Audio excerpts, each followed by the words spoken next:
Many people believe that our lives are defined by a singular, pivotal moment.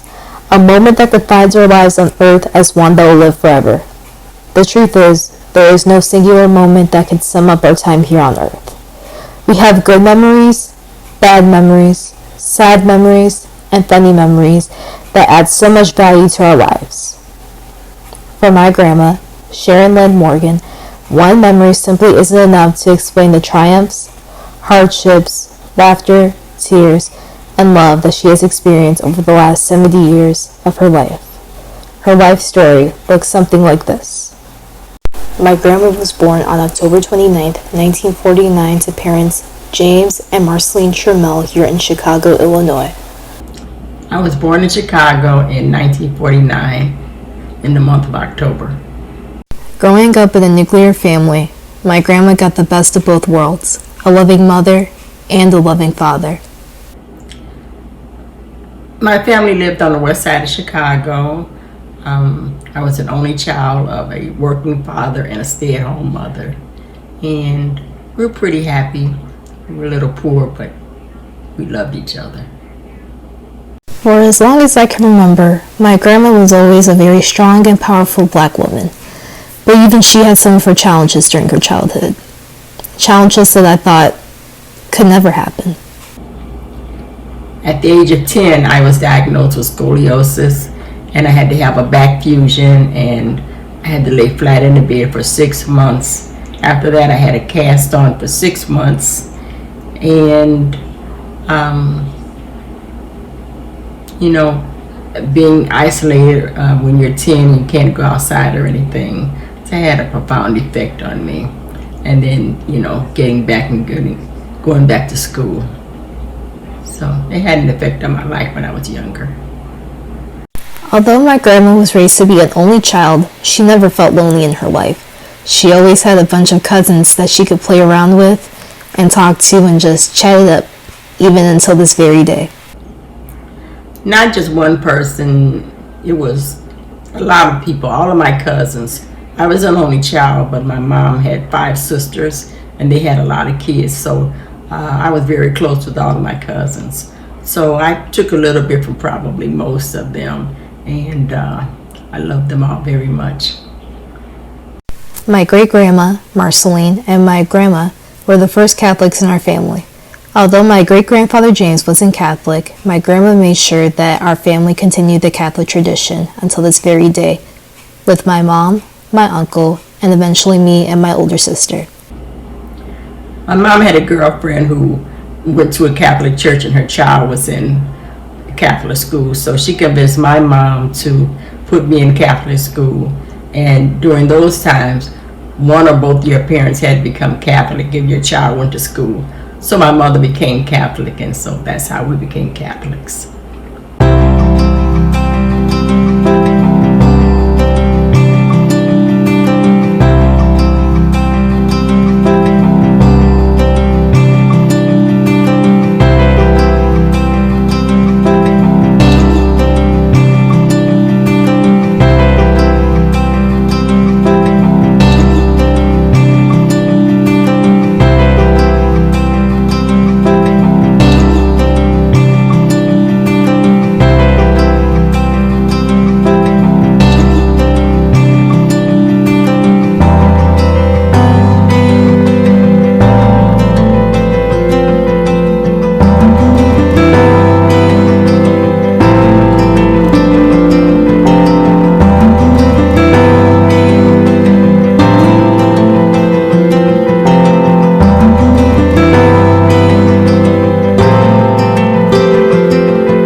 My grandma's work ethic is one of her most admirable qualities, which is something that she still carries with her this very day.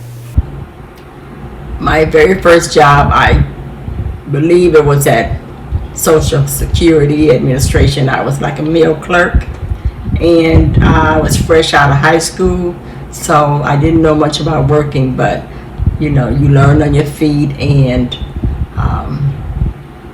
it really was nice because when you have your first job, you have a measure of becoming an adult, and you feel grown, but you sometimes don't act grown. And your first job gives you a chance to grow up. As my grandma began to experience her first taste of freedom in adulthood, the assassination of Martin Luther King, along with the fight for civil rights and equality, was beginning to tear the Black community apart. It didn't impact my childhood so much, more so after Martin Luther King got killed. During that time, I was a teenager, so the riots and the marches, it made me really think about being Black in America.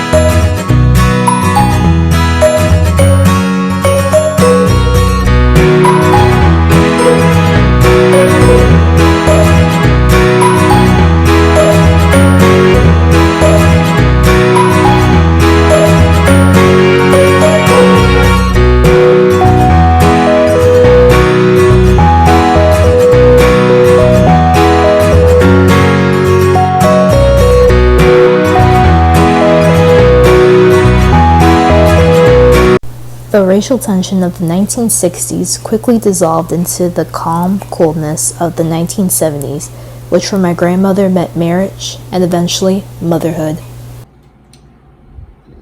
As much as any parent, I think, because having children always changes your life. When I was younger, I was an only child, so I only had to take care of myself. But when you have kids, your life changes, and you want to change the world to make it a better place for the children that you bring into the world. So, of course, it changed. Like many women of the 70s and 80s, my grandma's go-getter, ambitious attitude encouraged her to step outside of the housewife role and become a secretary at the Sears Tower during the 1980s. When I worked for corporate, and I was one of the few Black secretaries, it made an impact because it's centered around pay and equal treatment. I was one of the few secretaries that knew shorthand, and I was frequently a substitute for the higher administration when their secretaries went on vacation. But when it came time to be promoted, I was always overlooked for someone who was white. Despite this obstacle, she continued to make an impact within the Black community, even beyond her years of working at the Sears Tower. When I began working for the Archdiocese, I was able to get out into the community more and began to visit schools and look at the community as a whole.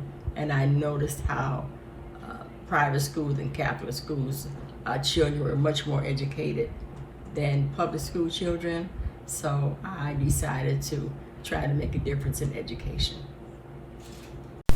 And with this realization set, she wanted to ensure that she not only left a legacy that was big, but bold and beautiful and encouraging as well. I want to leave a legacy of truth and honesty behind. I want the children and parents of our school to know that I wanted the best for them, and I tried to give it to them through being honest and forthright and someone that they could depend on to help them get better. From birth to toddlers, to childhood, to your teenage years, to adulthood, and beyond, we always wonder what each stage of life will always bring for us. But the answer is, we'll never know. Things will always come in surprises. Whether it be accomplishments, glorious moments, happy moments, sad moments, tragedies, or difficulties, we always have these photographs.